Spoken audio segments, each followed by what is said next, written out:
Hey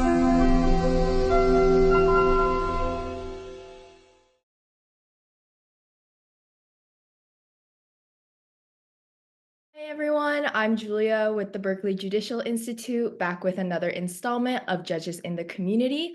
Today, we're joined by Judge Hayes, here to share the inspiring civic engagement work she has done for the past several years. Good morning, Judge Hayes. Thank you so much for taking the time out of your day to be here.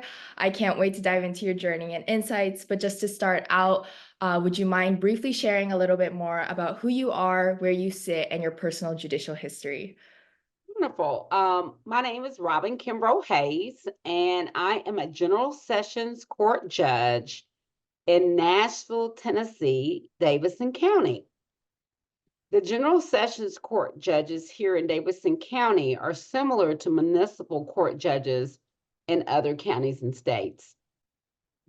The General Sessions Court judge hears both civil and criminal matters. These matters, if unresolved at the General Sessions level, are moved to the state court level, either state court civil or criminal. And depending on the type of case, controls how that case travels to the state courts. I also hear a piece of our order protection docket. So I also hear protective orders involving domestic violence. Soon, I will be one of the domestic violence judges on our domestic violence team. And I'm really excited about that, as I have spent a bulk of my legal career working on policies and issues and advocacy related to domestic violence, sexual assault, and stalking. I have been a judge for 2 years and a month, depending on when you air this interview.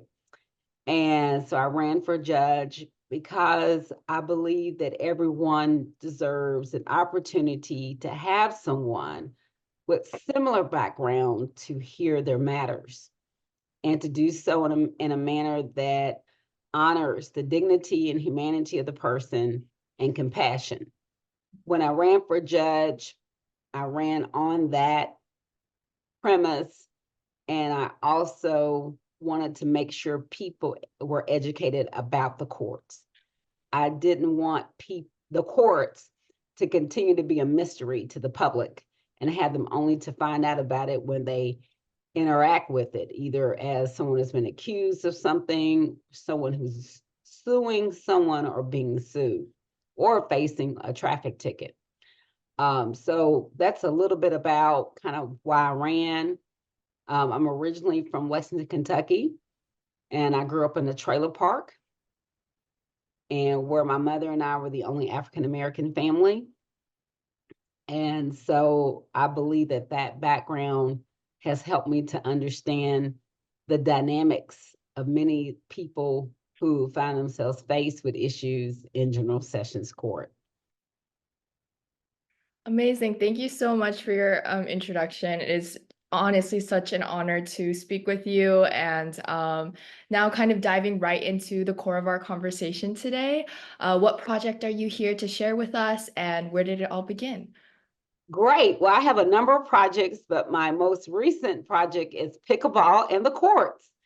And I'm so excited to talk about it. I have been working with the Northwest YMCA here in Nashville, Tennessee, which is located in a community which is just outside of the zip code, which has the largest arrest rate almost in our entire country.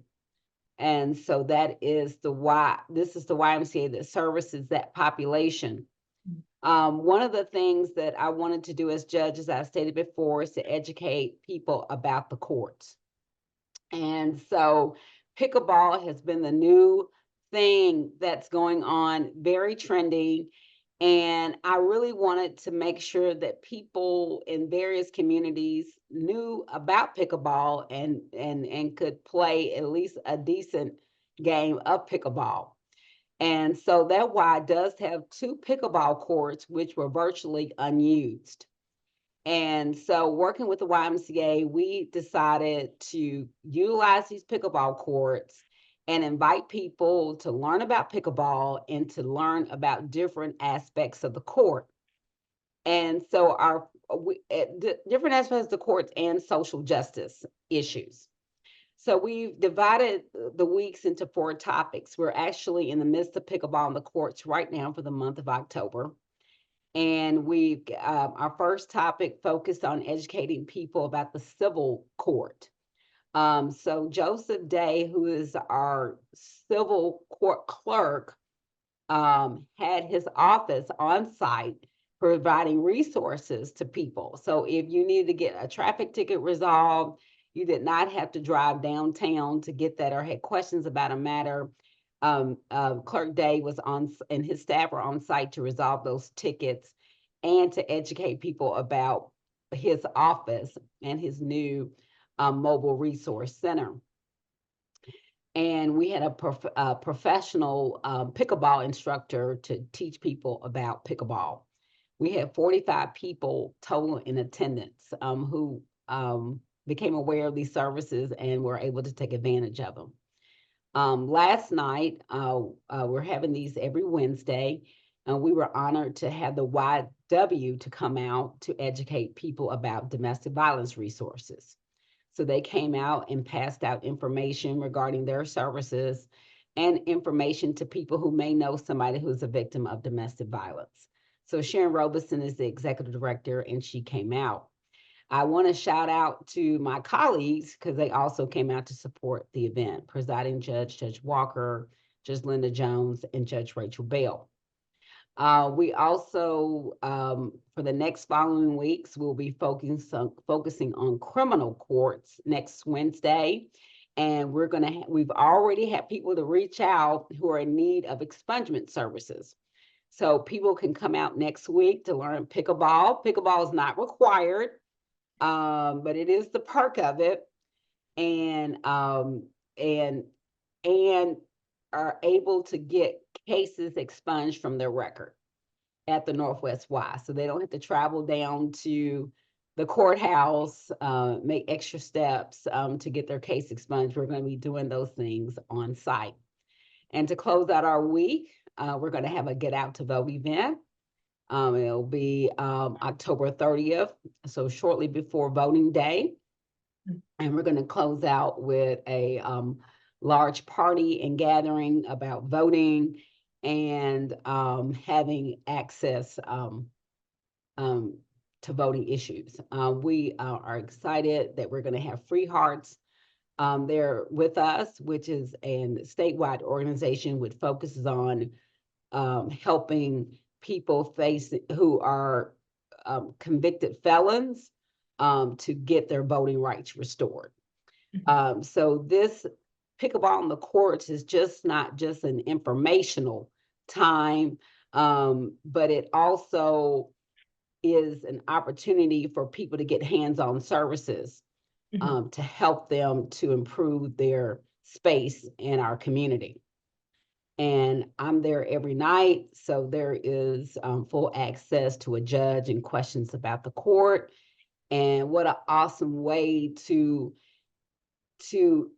bring together all aspects of justice. When you look at justice, you think about access to the courts. You think about breaking down barriers like transportation, which we are doing in this pickleball in the courts. And you also think about health and safety and environment. And I believe that this pickleball in the courts, in its own unique way, is bringing all of these aspects of justice together. And I believe that this is the role of the judge, not just to sit on the bench and make decisions over the lives of people, but we also have to interject ourselves in the community so that we can affect change, so people will not be vulnerable to be people on our docket. And if they do find themselves faced with having to come to the docket, at least there has been some opportunity to equip them with tools to navigate a very complicated process. Yeah, no, that honestly sounds amazing, especially because, with, as you said, pickleball being very trendy, I think, there's a very low barrier of, entry for these people to participate and a fun way to have a very educational experience. And I know you touched a lot about that, but I'm curious, like, how did this clinic kind of evolve over time? Has there been any roadblocks around along the way, or any inspirations that kind of has made this fun educational program what it is today? That's a good question. I actually go to that Y, and I've been going to that Y for a number of years, like for 2 decades or more. And I had started playing pickleball, and I really love playing pickleball. And so I was at the Y, and people were asking me about pickleball. And I just had this, and those courts at the Y that I go to were underutilized. And I had this idea, it just came to me about doing pickleball and the courts. And I said, this is an opportunity to bring services and educate people about the court system, which is what I'm about. I'm always about telling people something that's going on in the courts. I have a court officer for the day program for young people to come down and learn about the courts. As soon as pickleball and the courts are over, I'm going to be doing an adult version of court officer of the day to have adults to come down and act as a court officer to learn more about the courts. So I just thought it was a good way to um, to involve people in physical health and to learn about what we're doing in the courts or in community around social justice. And I think it's an important opportunity for people to come out and meet their elected officials. We've had Joseph Day, Clerk Day came out. He's an elected official. Howard Gentry is going to be out. And we've had many of the judges to come out.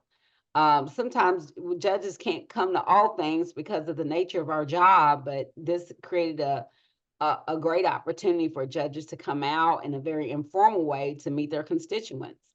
And I think that's important for elected officials to be accessible. So that's kind of how this all started. It started back in the summer. It took us a while to get it off. First, we had to find a pickleball instructor. So that was a hurdle. We had to make sure everybody was qualified as a volunteer through the YMCA because they were the host program for this. And we had to find a good time for it because a lot of people, if you're not a pickleball person, I don't want to say addict, uh, but the heat can be a little much, and so we wanted to find a good time for the weather, and we want to make sure we had enough time to get people out. So I think one of the barriers to these activities is sometimes making sure you have the resources to do it.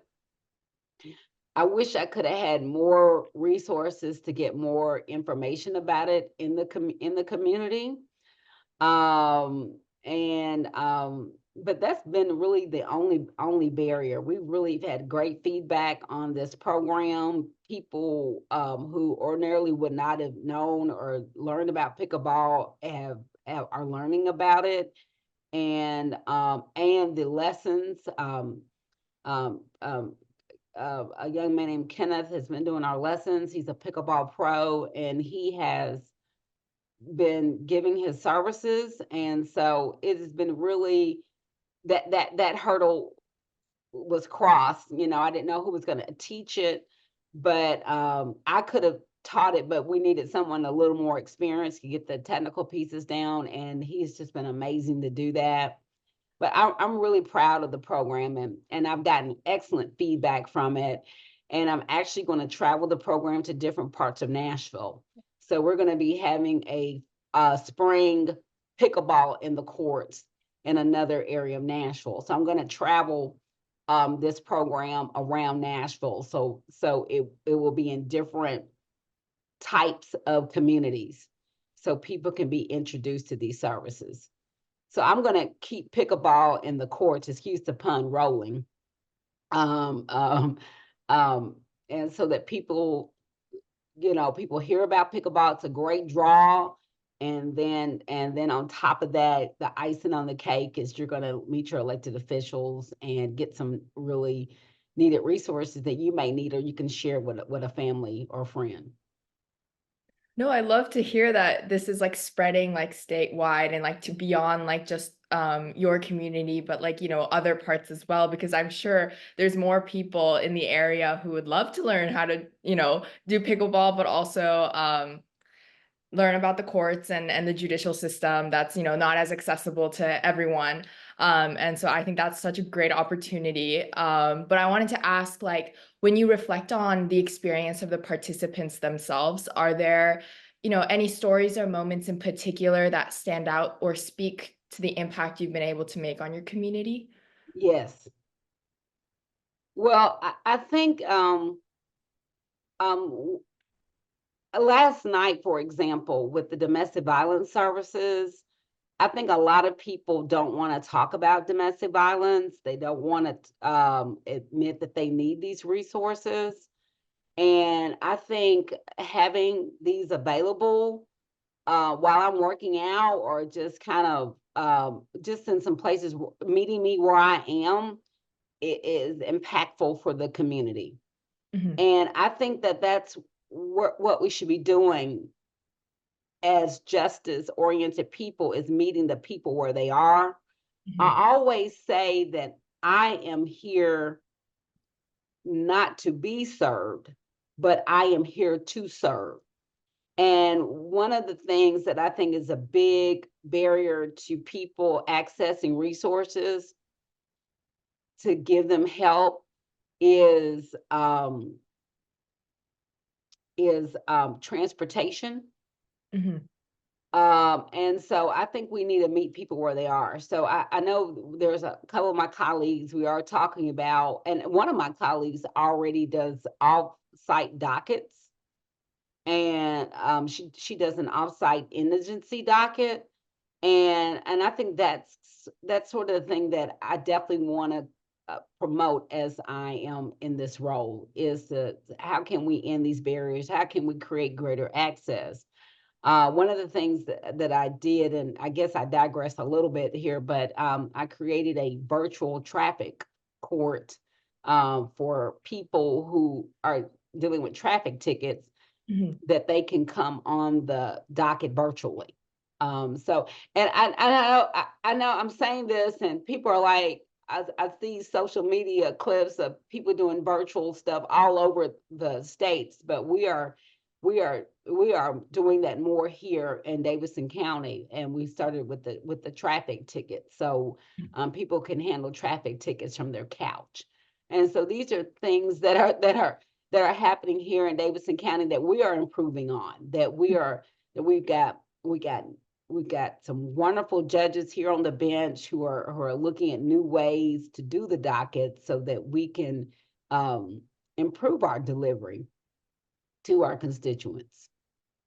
That's amazing. Yeah, the accessibility point, I think, is really something that, needs to be talked about and like, um, to reach a greater audience, to reach people who are, being able to resolve and utilize the resources they have in their community. And that traffic ticket court, doing it from your couch, I think that it might sound silly, but that is how you broaden your reach and allow people to go through those rather difficult processes in a more accessible way. So yeah, no, that's so amazing to hear. And then my next question for you is with these interactions with the community and collaborations with various individuals in the pickleball clinic, I would love to hear a little bit more about the personal impact your involvement has had on you as a judge and just also as an individual.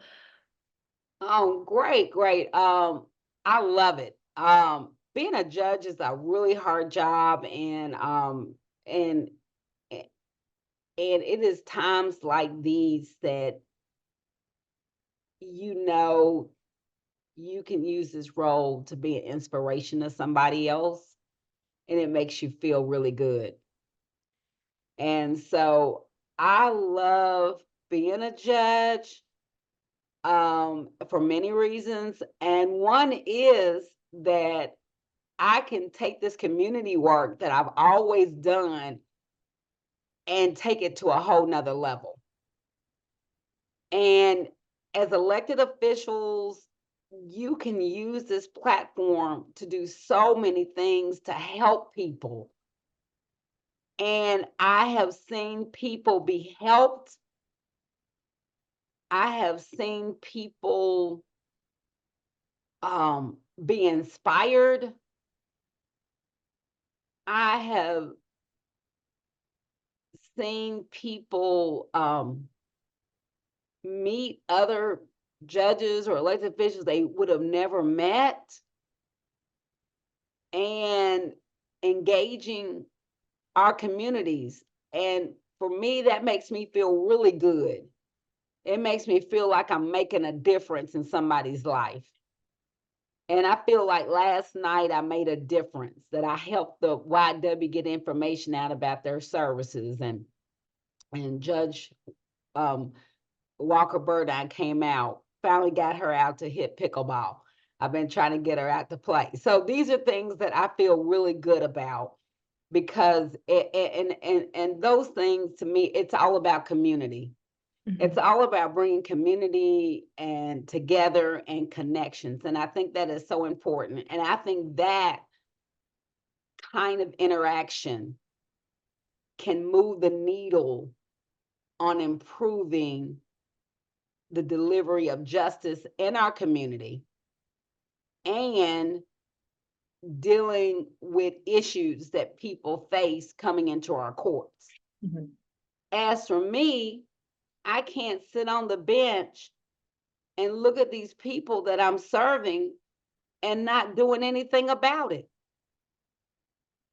So the other day, our first day, we had some young people to come in and hit pickleball. And they're going to say to themselves, I was able to hold a pickleball paddle. I know that seems foreign to somebody else. Like, what's the big deal about it? It is a big deal, because there are some people that will never hold a golf club, a pickleball paddle, or a tennis racket. And we want to make sure that we have that we create opportunities for, again, I know I sound like a broken record, access. So yeah, it makes me feel really good. And I've gotten great feedback from everybody. Nobody's complained. It was a little chilly last night. And we're gonna probably move indoors next week. But I felt blessed to be able to share these services and to see this vision that I had come to life. I was a little concerned last night. I didn't know if people were going to show up last night, but we had a really good group last night. And I just think it's wonderful. And anything that I can do as a judge to help somebody, I'm within my ethical bounds, I'm going to do it. And so, yeah, it made me feel really good. And we've had great response. And it's been an intergenerational activity. We've had children, we've had older people, senior citizens, and we've had people that fall in the middle, and who are really learning the game and learning about these resources. And guess what? We've got young people saying, you know what? I can be a lawyer. I can be a judge. I can do this. I tell my clerk all the time, I said, look, and he's on his way to law school. I said, I'm doing this right now to show you how to do this when you become a judge. I want you to be able to treat people in the same manner, or even better. I want you to do it better. You know, when you become a judge, you know, people are looking at you. So I think that when we do these things in the community, I'm just not the only judge doing it in with my colleagues, but and across the nation. When we do these things, we're inspiring somebody else to do better. So good to see those children last week play pickleball because they were just out there playing. I said, why don't you come on over here and hit a pickle, hit this ball and learn how to serve and that kind of thing. And I was thankful. So yeah, that's how I felt. And these people I love and care about, who were around me, and I met new people. Then a woman showed up last night. She was like, I played the handbells at your wedding. She was part of the handbell choir. I said, oh my gosh. And she came last night with her daughter. And she was like, I'm coming back next week. This was wonderful. At first, she wasn't sure about playing or not. And then she got in there and she did extremely well. And to see people learn and pick up their skills and do something they thought they couldn't do, I felt wonderful about it. I love getting out there to teach and to show people how to hit the ball. I could just talk about personally. I felt like, wow, I learned a lot about pickleball. So yeah, I'm glad that you asked the question. I felt really good about it. I felt worried in the beginning. I thought, are we going to have enough people? I felt um, I felt care. I felt that people really got a lot out of it. And I felt people were happy at that moment. And I don't know what they had going on in their lives, but at that moment um, in time, we were having a really good time. So thank you. Yeah, no, that's amazing. And especially that intergenerational point, I think having this, common sport be relatable to a variety of generations is definitely something that will create a welcoming community. And so for the last question, I wanted to ask for those who are interested in doing and in starting the kind of work that you take part in with the pickleball clinic and beyond. I would love to know what it takes for you to prepare this program and any expert tricks for those aspiring to get involved in such works that you're passionate about. Yeah, I think that everybody in these positions has a passion. And I think that wherever your passion is, that's where you should really focus on and maximize. I have some hot button issues that I can't talk about anymore as a judge. But there are some that I will talk about that are really important to me, like mental health and housing access. So that's definitely where I put a lot of my energy and concern and work. And I think that and education is like I said a hot button. So I focus a lot in those areas, education on the courts. So I say, hey, build relationships in your community. And that's one thing they encourage us to do in our administrative office of the courts here in Tennessee is to get involved with the community. That's something that I heard when I went to judicial school when I first became a judge. And I said, you know what? I'm glad they said that. This is an opportunity. I can really get involved with community groups and build collaborations. I built so many relationships with the court um, and partnering and get ideas from them and see where you can plug in. I like to the main place where I play pickleball. They have lots of pickleball courts, and I would love to do a whole like day of pickleball in the courts on that kind of court. Um, but it takes resources and it takes those partnerships and it takes people talking. And it takes and I'm really proud of our presiding judge because now she has created an ad hoc committee of our judges. It's 11 of us. I should have explained that. It's 11 General Sessions Court judges, and I'm Division 5. And she's our presiding judge, and now she has an ad hoc community outreach committee. And so that's one thing I encourage judges to do. If you're working with judges in a team or in your system, is to meet together as a group and say, let's get somebody to kind of coordinate us and get us plugged in.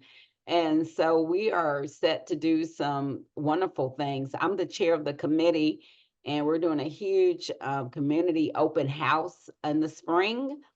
And we are going to be doing we're doing a breakfast sponsorship for our local homeless paper here in Nashville, the contributors. So, and we're doing that through the General Sessions Court judges. So I say, hey, build relationships, build collaborations, and organizing begins within yourselves as judges. Getting organized, and I think that that's what we have done well here in Davidson County General Sessions Court judges. And just think of these wild ideas and get someone detailed around you. And if it doesn't work, try again, get it going in somewhere else, fix the broken pieces of it, or or get the things that you need, the tools, or just kind of pilot at first and see how this works. This is kind of a pilot for me. I'm going to be doing this in this, I'm going to like ride this around. But one limitation I've got to put on myself is I can't do it all. Because there's a lot that I would love to do. But this program has been great. I love pickleball. I love talking about the courts, and I knew I could bring the folks in to be on site. And so that's what I say is build those relationships, get involved, and that's what we're here to do, and do it in a manner that is safe, appropriate, and abides by your ethical standards. Well, thank you so much for sharing your story and experiences. I'm sure many of those tuning in on this interview are as inspired and excited to play pickleball in the future. And with that, as a member of the Berkeley Judicial Institute, I want to thank you, Judge Hayes, again so much for the amazing insights on the Pickleball Clinic.